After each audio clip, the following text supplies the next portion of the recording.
मैं 9वीत आहे, it was decided की मला आर्किटेक्चरला जायचं, की जुन्या मटेरियल मधून नवीन कसं करता येईल, नवीन मटेरियल मधून जुने कसे फील आणता येईल. अभिमान आहे की त्या संस्कृतीला धरून असे क्षेत्रात ते काम करतात. आतापर्यंत आम्ही महात्मा सोसायटीच्या जवळ एक महाल बांधलेला आहे जो 6000 स्क्वेअर फुटचा आहे. फळ्या लाकडाच्या फळ्या कास्ट केल्या, त्यामुळे बाहेरून दिसताना तो पूर्णपणे लाकडी दिसतो, पण आतनं सगळं ते स्ट्रक्चर स्टील मध्ये आहे.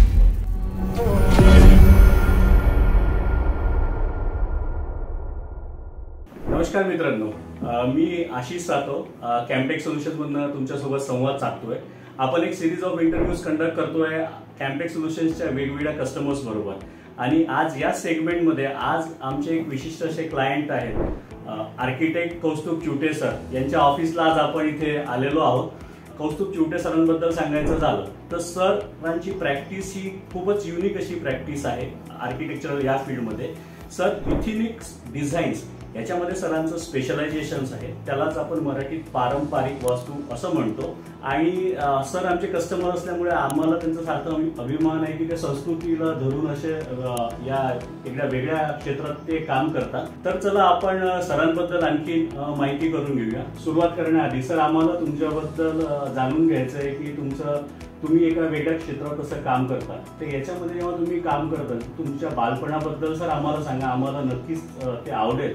आणि मला असं वाटत आहे की तुम्हाला काहीतरी गंध असेल हे जेव्हा तुम्ही करता या क्षेत्रात काम, तर ते आम्हाला जाणून घ्यायचं आहे. त्याचबरोबर तुमचं शिक्षण आणि या क्षेत्राकडे तुम्ही कसे वळले याच्याबद्दल सर आम्हाला सांगा. सामान्य मुलासारखंच बालपण, पुण्यामध्ये जन्म झाला, ज्याच्यात आम्ही वाढलो, खेळलो, बागडलो ते म्हणजे हरिपंत फडक्यांचा फडकेवाडा जो 250 वर्षापूर्वीचा होता. सो आम्हाला बाळकडूच जे मिळालं किंवा जे वातावरण आमच्या आजूबाजूला होतं ते पूर्णपणे पेशवाई आर्किटेक्चरचं होतं. त्या सगळ्या वास्तू आम्ही उदाहरणार्थ तुळई, वासे किंवा कुडाच्या भिंती असंच आमचं घर होतं. शेणाने सारवलेली जमीन हे आमचं घर होतं. त्यामुळे लहानपणापासून ते एक आम्हाला फीडबॅक तो निसर्गाने किंवा अदर परिस्थितीने दिला होता. त्याचबरोबर आमच्या घरासमोर एक नगरकर दगडी वाडा म्हणून वाडा आहे जो 1890 निर्मित आहे. सो त्याचं एक मुरिश आर्किटेक्चर नावाचा जो प्रकार असतो त्या शैलीत तो बांधलेला होता. सो ती पण एक नवीन संकल्पना डोक्यात. मग हे वेगळं काय, मग आपला फडकेवाडा वेगळा काय, हे लहानपणापासून त्या लहान वयात किंवा त्या लहान मनात हे रुजलेलं होतं. मग हळूहळू त्याची आवड निर्माण झाली. इतिहासाची आवड लहानपणापासून असल्यामुळे ऐतिहासिक गोष्टी, ऐतिहासिक वास्तू याच्याबद्दल प्रेम तर तयार झालं. बरं, आम्ही राहत होतो कसब्यात, ज्याच्यात जवळ शनिवार वाडा होता, लाल महाल आहे किंवा सगळी जुनी स्ट्रक्चर आहेत. त्यामुळे पहिल्यापासून हे काहीतरी पारंपरिक आहे आणि हे आपलं आहे, हेच आपलं मूळ हे डोक्यात भिनलं गेलं. जसा जसा काळ होत गेला, मोठा होत गेलो तसं बरं कलाक्षेत्र असल्यामुळे आपण जसजसं मोठा झालो आणि कलाक्षेत्राकडे माझं ओढा जास्ती आहे. उदाहरणार्थ मी चित्रकलेमध्ये होतो, तबला वाजवण्यात मी जवळजवळ 14 वर्ष तबला वाजवला, गाण्यामध्ये होतो. त्या निमित्ताने काही लहानपणीच बऱ्याच गोष्टी फिरल्या गेल्या. काही नाते मुंबईला राहत होते. आता पुण्यातलं राहणं आणि मुंबईतलं राहणं, तिकडच्या चाळीचा विषय वेगळा होता, तिकडचे वातावरण वेगळे होते, तिथे रस्ते वेगळे होते, हे नेहमी लहानपणापासून मला जाणवायचं. मग एक स्वयंभू वृत्ती की नाही मी काहीतरी वेगळा पाहिजे ह्या दृष्टीने विचार केला, तरी आपल्याला काहीतरी वेगळं करायचं हे पहिल्यापासून होतं. मग 8वी 9वी मध्ये मी असा विचार केला की मी सामान्य माणसासारखं इंजिनियर होणार नाही, डॉक्टर होणार नाही किंवा सिव्हिल इंजिनिअरिंग हे करणार नाही, मला काहीतरी वेगळं करायचंय. म्हणून आर्किटेक्चरची म्हणजे मनात डोक्यात आलं. त्यावेळी मला हे माहित नव्हतं की ह्यालाच आर्किटेक्चर म्हणतात किंवा हे काय, पण पहिल्यापासून काहीतरी 4 लोकांपेक्षा आपण वेगळं करायचं ही माझी धारणा होती. त्यामुळे म्हणून मी आर्किटेक्चर चूज केलं. मग त्या दृष्टीने मी 9वीत आहे, इट वॉज डिसाइडेड की मला आर्किटेक्चरला जायचं. एक योगायोगाची गोष्ट सांगतो की माझा एक मित्र आहे जो आर्किटेक्ट आहे. 9वी मध्ये सेंड ऑफला जो जाताना क्लासच्या सेंड ऑफला त्यांनी मला विचारलं तू काय करणार आहेस पुढे. मी म्हटलं मला आर्किटेक्चरला जायचं. तो म्हणाले मला पण आर्किटेक्चरला जायचं. ती आमची शेवटची भेट होती. त्याच्यानंतर आम्ही दोघंही डायरेक्ट आर्किटेक्चरच्या ऍडमिशनच्या लाईनीत मागे पुढे होतो. हा एक योगायोग होता. सो असं आर्किटेक्चर माझ्या याच्यात आलं आणि त्या निमित्ताने फिरलं गेलं. वाचनाची आवड असल्यामुळे म्हणजे इतकं की स्वामी पुस्तक जे आहे रणजित देसाईंनी लिहिलेलं, तर स्वामी पुस्तक मी जसे प्रसंग त्याच्यात लिहिलेले आहेत त्याप्रमाणे मी शनिवारवाड्यात जाऊन माझ्या आयुष्यात अनेकदा चेक केलेलं आहे की गंगोबा तात्या गणेश दरवाजापासून दिल्ली दरवाजाकडे कसे आले किंवा काय आले हे मी फील केलेलं आहे. सो त्यामुळे तो एक वास्तूचा फिलिंग चांगलं होतं. त्याचबरोबर इंग्लिश नॉवेल्स मी लहानपणी काही वाचलेले आहेत चांगले, किंवा शाळेतले इंग्लिशचे धडे. सो त्याच्यामध्ये मला ब्रिटिश आर्किटेक्चरचं खूप वेळ लागलं. ह्याच्यात मूळतः मला की एक पारंपरिकपणा, जो भले तो ब्रिटिश असो किंवा भारतीय असो किंवा अजून कुठला असो, त्याची मला आवड, त्या हिस्ट्री किंवा त्यांचा इतिहास कसा असेल, त्यांची वागणूक किंवा त्यांची वर्तणूक हे कशी असेल याची पहिल्यापासून आवड, म्हणून मी आर्किटेक्चरला चांगलं हे करू शकलो. आणि मग ही आर्किटेक्चर प्रॅक्टिस सुरू झाल्यानंतर नॅचरली ओढा की हे काहीतरी वेगळं आहे आणि हे आपण करू शकतो. मग त्यानुसार नवीन नवीन मटेरियल, की जुन्या मटेरियल मधनं नवीन कसं करता येईल, नंतर नवीन मटेरियल मधनं जुने कसे फील आणता येईल. उदाहरणार्थ माझ्या मागे बघताय ही जी भिंत आहे, ही भिंत आहे, हा साधा वॉलपेपर आहे. हे छोटं उदाहरण आहे की बाबा जुन्या याचा फील आणायला मी तो वॉलपेपर हवा. सो असे आम्ही या गोष्टी मी सर्च मध्ये, शोधामध्ये लागलो. याच्यामध्ये अजून एक आमची खासियत याच्यामध्ये अशी घडते की आमच्या स्पेसिफिकली लोक आमच्याकडे येतात कारण चीप कॉस्ट मध्ये किंवा स्वस्तामध्ये तुम्ही हे पारंपरिक फील आणू शकता. सो हा एक आमची खासियत आहे त्याच्यामध्ये सुद्धा. सो ओव्हरऑल आर्किटेक्चर ते चाललेलं आहे. आतापर्यंत आम्ही महात्मा सोसायटीच्या जवळ एक महाल बांधलेला आहे जो 6000 स्क्वेअर फुटचा आहे. सो तो बंगला क्लायंटनी अमेरिकेवरून आल्यानंतर तो विकत घेतला होता. तो बंगला त्या ह्याला सुटेबल नव्हता, मग आम्ही निम्मा बंगला कट केला, निम्मा नवीन बांधला आणि सगळं कन्व्हर्जन याच्यामध्ये केलं. आता तिथे सुद्धा की पडदे असंच त्याला मिळत नव्हते, कारण महाल म्हणल्यावर उंची पडदे पाहिजेत, त्याला ग्लॉस पाहिजे, हे बेसिकली थीम होती. त्यावेळी फिरता फिरता एका काय प्रसंगाच्या निमित्ताने आम्ही साड्यांच्या दुकानात होतो आणि तिथं ते पैठण्या अशा 2 लावल्या होत्या. मी तत्पर क्लायंटला फोन केला की आपल्याला पडदे मिळाले, वर्षभर पडदे लावलेले नव्हते क्लायंटने घरामध्ये. आणि मग ते आले तिथे आणि आम्ही 32 पैठण्या विकत घेतल्या आणि ते आज सुद्धा पडदे म्हणून तिथे आहेत. सो ही आमची आता ही कल्पना सुचणं की पैठणी वापरणे किंवा फेरो सिमेंटचा वापर करून आम्ही जुनी स्ट्रक्चर किंवा हे करू शकतो. रादर नवीन खांब तयार करायचं, म्हणजे आतल्या बाजूला खांब हा रेग्युलर असतो पण बाहेरनं त्याला जे आर्टिक्युलेशन केलं जातं ते सगळं आम्ही फेरो सिमेंट मध्ये करतो. त्याचप्रमाणे आम्ही सांगोल्याला आमचे क्लायंट आहेत ज्यांना घर बांधायचं होतं, ते म्हणजे काहीतरी वेगळं बांधा. आता त्यांची भरपूर शेती आहे म्हणून मग आम्ही त्यांना सुचवलं की आपण वाडा बांधूया, जुना वाड्यासारखा वाडा. मग ते सुद्धा संकल्पना कशी आली तर ज्यावेळी क्लायंटचा फोन आला होता त्याचवेळी मी जुना मराठी चित्रपट बघत होतो. तर त्याच्यामध्ये ते सूर्यकांत, चंद्रकांत, जयश्री गडकर, मग ती अशी ओसरी आत आल्यानंतर मग ते गाई म्हशी हे सगळं त्यांच्याकडे होतं. शेतकरी घरातलं असं ते हे होती. मग मी त्यांना म्हणलं आपण ही अशी थीम वर बांधू. म्हणजे ठीक आहे.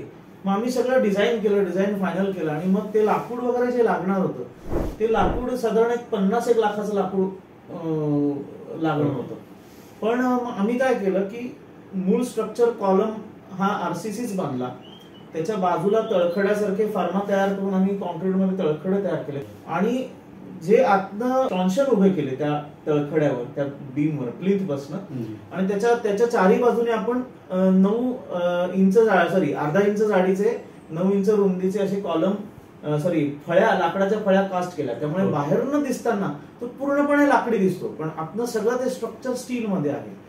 आता याच्याकरता खिडक्या वगैरे धरून फक्त 4.5 लाखाचं, जे 50 लाखाचं जे आहे ते 4.5 लाखाचं. ते क्लायंट खूप खुश झाले आणि आज डबल वॉलिंग म्हणजे जुन्या पद्धतीनेच आम्ही बांधलं. मेंगलोरवरनं विटा आणल्या की ज्या पूर्ण मातीच्या आहेत, म्हणजे स्टँडर्ड किंवा एक ब्रँड म्हणून आपण, मेंगलोर हा ब्रँड आहे लाल माती करता. सो त्याच्यातनं आम्ही ते विटा आणल्या, पूर्वीसारखं डबल वॉलिंग केलं. त्यामुळे आज सांगोल्यासारख्या उष्ण प्रदेशात बाहेरच्या आणि आतल्या टेम्परेचर मध्ये जवळजवळ 5 डिग्रीचा फरक आम्हाला दिसला. सो ही आमची एक मोठी अचिव्हमेंट, आम्हाला आवड म्हणजे रादर अभिमान वाटतो या गोष्टीचा. तसंच इंटिरियर्स मध्ये आम्ही खूप कोटा वगैरे स्टोन सारखी घडाई करणारी लोक आम्ही हे ट्रेन केलेली आहेत. प्लस आम्ही फेरो सिमेंट मी म्हटलं तसं त्याच्यामध्ये आर्टिक्युलेशन करणारी लोक ट्रेन केलेली आहेत. ब्रिक वॉल बांधायला पॅटर्न करणारी लोक आमच्याकडे आहेत. मड प्लास्टरवाली लोक आमच्याकडे आहेत. सो ओव्हरऑल अशी आमची डेव्हलपमेंट झाली. तर सांगायचं जर झालं तर संस्कृतीला धरून किंवा मराठी संस्कृती आणि परंपरा यांना धरून जे काही आपलं वास्तू निर्माणशी रिलेटेड जे काही वर्क आहे ते तुम्ही सगळं करता असं म्हणायला काही हरकत नाही. त्याच्यामध्ये सगळ्याच टाईपचं काम त्याच्यामध्ये तुमचं आलेलं आहे. सर, जेव्हा तुम्ही हे करत होता तर याच्यामध्ये डेफिनेटली तुम्हाला काही तुमचे असे इस्टीम क्लायंट्स असतील की हा मी असे क्लायंटचं असे काही तुम्ही क्लायंट आमच्यासोबत शेअर करू शकत असाल तर सगळ्यांना ऐकायला आवडेल सर. प्रसिद्ध जयस्वानिक वादक जयवंत उत्पात यांच्या नावाने ते वाद्य त्यांनी तयार केलेलं आहे. मी मगाशी महाल म्हणलो तो त्यांचाच महाल आहे, तो आम्ही बांधला. दुसरी गोष्ट शर्वरी जमिनीस ज्या नृत्यांगना आहेत आणि प्रसिद्ध सिने कलाकार आहेत त्यांचं घर आम्ही केलं. अण्णा हजारांचा राळेगण सिद्धीचा जो सेटअप आहे सगळा, जे इंटिरियर डिझाईन आहे, आता तो लेआउट्स आहेत ते सगळे आम्ही डिझाईन केलेले. सो हे काही आहेत. प्लस JK सिमेंट सारख्या फॅक्टरीचं जे त्यांचे जे CEO आणि MDचे बंगले ते याच धर्तीवर आम्ही डिझाईन केलेले. पारंपरिक धर्तीला धरून म्हणजे पारंपरिकतेला धरून बेसिकली सगळ्या तुम्ही वास्तूंचं निर्माण केलं आहे. जसं तुम्ही सांगितलं की शेतकऱ्यांसाठी सुद्धा तुम्ही हे केलेलं आहे आणि अफोर्डेबल अशा कॉस्टमध्ये सरांनी ऍक्च्युली सगळ्यांना सेवा पुरवली आहे. मी सगळ्यांना रिक्वेस्ट करीन की जर तुम्हाला इथेनिक घर किंवा पारंपरिक जर घर बांधायचं असेल तर तुम्ही नक्कीच कौस्तुभ चिवटे सरांना तुम्ही कॉन्टॅक्ट करू शकता. पुढे जाताना बेसिकली तुम्ही आमचे कस्टमर आहात, आम्ही तुम्हाला सर्व्हिसेस आणि सॉफ्टवेअर तुमच्या डिझायनिंगसाठी जे लागतात ते प्रोव्हाइड केलेलं आहे. सर आमच्या कस्टमर्सला तुम्ही सांगा की आमच्याबरोबर काम करण्याचा तुमचा अनुभव कसा होता.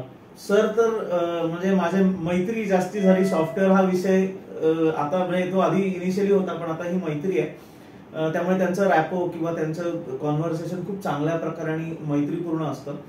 दुसरी गोष्ट सॉफ्टवेअरच्या बाबतीत बोलायचं झालं तर कुठलीही गोष्ट असते ज्याचा एक समोर पडद्यावरचा एक चित्रपट असतो आणि पडद्यामागचे कलाकार असतात. सो पडद्यामागच्या कलाकारांना खूप कष्ट असतात आणि चित्रपट आपण बघतो तो 3 तासात होतो. पण ऍक्च्युली यांचं जे सॉफ्टवेअर आहे आर्किटेक्चरमध्ये ड्राफ्टिंगला ज्या पडद्यामागच्या गोष्टी असतात, उदाहरणार्थ सेटिंग लेआउट करणे किंवा फेसलाईन प्लॅन करणे किंवा सेक्शन्स वगैरे की जे खूप लेंदी असतात ते यांचे खूप एफिशियंटली होतात आणि त्यामुळे आमचा खूप वेळ वाचतो. हा सगळ्या सॉफ्टवेअरचा सगळ्यात मोठा फायदा मला झालेला हा आहे की ज्या गोष्टी लेंदी वर्क आहे ते लेंदी वर्क खूप कमी वेळात पूर्ण होतं. त्यामुळे आपली एक डोक्याचा जो एक थोडासा काय म्हणतात कष्ट असतात ते आपले खूप कमी होतात आणि त्यामुळे माणूस नेहमी आनंदी राहतो. कारण जे नको असलेलं काम असतं ते करायला सोपं झालं की माणूस आनंदी राहतो आणि we are very happy in that. आणि सगळ्या सॉफ्टवेअर रादर सगळ्या ऍप्लिकेशनला ते चांगलं वर्क होत आहे. कसलीही अडचण आतापर्यंत आली नाही आम्हाला की बाबा हे वर्क होत नाही किंवा हे चालत नाही, याच्या दोषाला एरर आली, असं कधीच मला आतापर्यंत या माझ्या 8 वर्ष झाली 7-8 वर्ष झाली त्याच्यामध्ये कधीच आलेलं नाही. Thank you so much for your kind words. तुम्ही आम्हाला तुमचे हे शब्द डेफिनेटली आम्हाला एनकरेज करतील त्याच्यामध्ये. सर आता आपण बघतोय की बेसिकली सोसायटी पूर्ण वेगवेगळ्या आपण मेट्रो शहरांमध्ये येतोय, तसं बंगले किंवा घर ही थोडेसे कमी होत चाललेले आहे. अपार्टमेंट्स, हायराईज बिल्डिंग्स ह्या होत चाललेल्या आहेत आणि तुमचं जे क्षेत्र आहे बेसिकली याच्या थोडंसं नाही म्हटलं तरी विपरीतच आहे, कारण की तुम्ही इथेनिक स्ट्रक्चर्स आणि याच्यामध्ये करता. तर या दोघांची सर तुम्ही सांगड कशी घालता. जर एखादा फ्लॅट समजा असेल आणि त्याला जर असं फील समजा त्यांना आला पाहिजे तर याच्यासाठी सर तुम्ही काय काय म्हणजे तुमच्या साईडनी सर्व्हिसेस प्रोव्हाइड करता. आमच्याकडनं मी मगाशी म्हटलं तसं की अशी काही मटेरियल्स आहेत की ज्याच्यामध्ये आपण फ्लॅटला तो लुक फ्लॅट जरी असला तरी तो पारंपरिकता देता येते. उदाहरणार्थ आम्ही लाकूड जे वापरतो, आता पूर्वी सागवानी लाकडात सगळं व्हायचं किंवा शिसवी लाकडात सगळं व्हायचं, पण आता आम्ही काय करतो की लोड बेरिंग स्ट्रक्चर नसल्यामुळे सगळं लोड जे आहे ते भिंतीवरचं कॉलमवरनं किंवा बीमवर सगळं जातं. सो जे काय लाकूड वापरायचं हे लोड टेकिंग नसलेलं लाकूड वापरायचं. म्हणून आम्ही काय करतो की जिथं लाकडाचा संपर्क किंवा वापरायचा संबंध येतो तिथं आम्ही पॅकेजिंग वूड वापरतो, जे देवदार लाकूड असतं की जे आम्ही कट करतो, जे किलोवर विकत मिळतं. त्यामुळे तुमचा मेजर खर्च की एखादं पटई करायची आहे तर ती पटई करायला आपल्याला सागवानी लाकडाला जर ₹1 लाख किंवा 70-80 हजार रुपये खर्च आला तर आम्हाला तो 15-20 हजार होतो. पण दिसायला लुक तोच असतं कारण ते नॉन लोड टेकिंग असतं, त्यामुळे तो फील यायला पाहिजे तो येतो. दुसरी गोष्ट पीओपीचा वापर आम्ही बऱ्याच ठिकाणी करतो. राजस्थानी आर्किटेक्चर असेल तर त्याच्या पीओपी मध्ये ते पिलर्स आणि हे इंटिरियर आम्ही हे करतो. तसंच झालं तर आता एका ठिकाणी दगडी भिंत बांधायची होती, क्लायंटची रिक्वायरमेंट होती. तर दगडी भिंत बांधताना आता प्रॅक्टिकली दगड आपण वापरू शकत नाही, तर आम्ही शाबात फरशी घेतली, ती फोडली आणि ती तशी जशा शेप मध्ये ती फुटली तसंच आम्ही त्या भिंतीला ती हे केली, प्लास्टर मध्ये एम्बेड केली आणि आता दिसताना ती दगडी भिंत दिसते. सो खर्च खूप कमी पण इफेक्ट तोच. सेम अशा प्रकारे आम्ही ते टॅकल करतो. तर बंगला असेल मी म्हटलं असं की बेसिक सगळं स्ट्रक्चर हे आरसीसीच करायचं, त्याच्यावर फेरो सिमेंट मध्ये तुम्हाला जे आर्टिक्युलेशन करायचे ते आम्ही करू शकतो. जरी तुमचा फ्लॅट जरी असला तरी तुम्हाला ऍक्च्युली या टाईप मध्ये आपण वर्क करू शकतो की आपल्याला जो लुक फील पाहिजे आहे, ज्या टाईप मध्ये पाहिजे, जसं सरांनी सांगितलं की राजस्थानी आहे, मराठी आहे किंवा साऊथ इंडियन आहे, तर जो कुठला तुम्हाला फील पाहिजे तुमच्या घरासाठी नक्कीच करू शकतात. सर याच्यामध्ये आताची जी सिच्युएशन्स आहे पारंपरिकता आणि आधुनिकता, तर याच्यासाठी सर तुमचं काय मत आहे ते थोडंसं आम्हाला जाणून घ्यायला आवडेल. ऑफकोर्स पारंपरिकता आणि आधुनिकता ह्याच्यात हे कसं असतं की आर्किटेक्चर किंवा बेसिक लाईन वर्क हे सगळं सेमच असतं. जर मला एखाद्या गोष्ट मी पारंपरिकमध्ये पटही द्यायची असेल तर मी ती मगाशी म्हणलं असं लाकडात देऊ शकतो, पण तेच मला आधुनिकतेकडे आणायचंय तर मी मटेरियल चेंज करून ते फायबरमध्ये किंवा पीव्हीसी मध्ये तेच मटेरियल वापरून त्याला आधुनिकतेचं जोड देऊ शकतो, ज्याच्यामध्ये मी अशी काही मटेरियल वापरतो. मी पीओपी मध्ये सुद्धा आपण हे करू शकतो. तसंच फ्लोरिंग पॅटर्न तयार करताना जर एखादं फ्लोरिंग करायचंय तर मी जर कोटा स्टोन वापरला किंवा शाबाद वापरली तर ते थोडं पारंपरिकतेला जातं, पण त्याच आकारात त्याच ह्याच्यामध्ये मी जर इटालियन मार्बल वापरला तर तो आधुनिकतेकडे जातो. त्यामुळे अशी हे आहे, बेसिक लाईन वर्क तेच असतं, फक्त तुम्ही मटेरियल कुठलं वापरताय ह्याच्यावर सगळं डिपेंड असतं. आणि रंगसंगती, आधुनिकतेमध्ये जो लाल रंग वापरला जातो, नॉर्मली लाल रंग कमी वापरला जातो किंवा एवढा हे होत नाही, पण त्याचा रंग वेगळा असतो. पण तेच पारंपरिकता दाखवायची म्हटल्यावर तुम्हाला वर्मिलियन रेड हा वापरणं गरजेचं आहे, येलो कलर गरजेचं आहे, ग्रीन कलर गरजेचं आहे. पण तुम्ही पारंपरिकता दाखवताना व्हायोलेट कलर किंवा प्रशियन ब्लू कलर हे नॉर्मली आपण वापरत नाही. तर ते रंगावर आहे डिपेंड, स्ट्रक्चरवर डिपेंड आहे. एखाद्या सोफ्यामध्ये जसं आधुनिक आणि पारंपरिक डिझाईन वेगळी होतात, बेसिक सोफ्याची जागा तीच असते बसायची, डायमेन्शन तीच असतात, फक्त काही फॉर्म्स आणि याच्यामुळे तो बदलतो. म्हणजे मला विचारायचं हे होतं की दोन्ही याची आपल्याला सांगड घालता येते का? तर सरांनी त्याचं उत्तर एकदमच उत्तमरित्या आपल्याला दिलेलं आहे, समजेल अशा भाषेत दिलेलं आहे. आपण दोघांची पण सांगड घालून आपल्याला ज्याप्रमाणे जी गोष्ट तयार करायची आहे ती डेफिनेटली आपण ती तयार करू शकतो. सर याच्या व्यतिरिक्त तुम्ही नवीन पिढीसाठी काही तुम्हाला वाटते की तुम्ही ह्या गोष्टी त्यांनी करायला हव्यात किंवा काय तुम्हाला जे वाटत असेल तुम्ही ते कम्युनिकेट करा.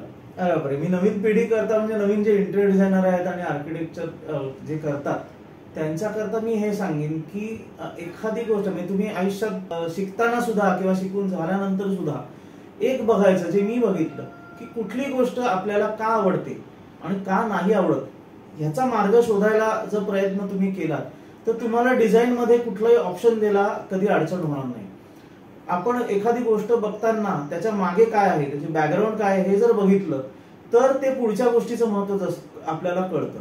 उदाहरणार्थ आपण प्रत्येक जण, मी नेहमी मुलांना सांगतो, मी शिक्षणामध्ये शिकवण्यामध्ये पण होते इतके वर्ष, नेहमी मुलांना सांगतो की रुपाली हॉटेल आपण बघतो पण रुपालीच्या मागे काय आहे आपण कधीच बघत नाही, कारण आपली नजर त्या रुपालीवर असते. पण रुपाली का चांगलं दिसतं तर त्याची बॅकग्राऊंड चांगली आहे म्हणून रुपाली चांगलं दिसतं. सो रुपाली बघाच, पण त्याच्या मागे काय आहे, ते तसं का आहे आणि तो इफेक्ट का आला याचा विचार सतत पदोपदी प्रत्येक माणसामध्ये, प्रत्येक वस्तूमध्ये आणि प्रत्येक स्ट्रक्चरमध्ये तुम्ही केलात तर तुम्हाला खूप अडचणी तुमच्या कमी होतील आणि आनंद मिळेल. एखादा माणूस असा का वागतो हे जर तुम्हाला कळलं आणि याचा प्रोफेशन मध्ये फायदा कसा होतो, तर एखादा माणूस असा का वागतो, त्याची आवड काय, हे काय तुम्ही जर जाणून घ्यायचा प्रयत्न केला तर तशासारखी व्यक्ती जर तुम्हाला भेटली पुढेच्या आयुष्यात तर तुम्हाला ती व्यक्ती ओळखायला सोपी जाते आणि त्याच्या मनात जे इंटिरियर किंवा जे स्ट्रक्चर पाहिजे आहे ते आपण मॅक्झिमम कमी वेळेत आपण ते देऊ शकतो. हा मला स्वतःला झालेला फायदा. So you can also follow that. Thank you so much sir, तुम्ही आम्हाला हा वेळ दिला त्याच्याबद्दल कॅम्पटेक सोल्युशन्स आणि सर्व टीम कॅम्पटेकतर्फे तुमचं मनपूर्वक आभार सर. Thank you so much. आज आपण कौस्तुभ सरांच्या इथे आलो होतो. तर तुम्हाला काही जर स्पेसिफिक रिक्वायरमेंट असतील तर तुम्ही सरांना टच करू शकता. सरांची वेबसाईटची लिंक्स आम्ही डिस्क्रिप्शन बॉक्समध्ये देतो आहोत आणि तुम्ही आमच्या चॅनलला लाईक करा आणि सबस्क्राईब करा आणि याचसारखे आणखी नवीन काही सेगमेंट्समध्ये आम्ही नवीन एक संवाद साधणार आहोत आपल्या नवीन कस्टमरबरोबर. So stay tune with Camptech solution. Thank you.